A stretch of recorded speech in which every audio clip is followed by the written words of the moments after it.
আপনার কাছে সবচেয়ে গুরুত্বপূর্ণ ব্যক্তি কে? আমার কাছে সবচেয়ে গুরুত্বপূর্ণ ব্যক্তি হচ্ছেন আপনি।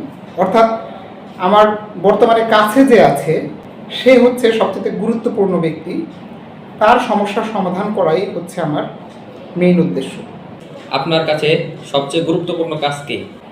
আমার কাছে সবচেয়ে গুরুত্বপূর্ণ কাজ হচ্ছে আমি এখন যে কাজটি করছি সেই কাজটি। এখন যদি আমি রান্নাবান্না করি সেটাই আমার কাছে গুরুত্বপূর্ণ কাজ।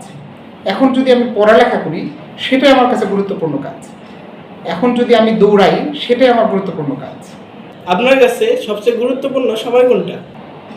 আমার কাছে সবচেয়ে গুরুত্বপূর্ণ সময় হচ্ছে এখন, অর্থাৎ বর্তমানকাল। অতীত নিয়ে ভেবে কষ্ট পেয়েও লাভ নেই, আবার ভবিষ্যৎ নিয়ে ভেবে পাগল হওয়ারও দরকার নেই।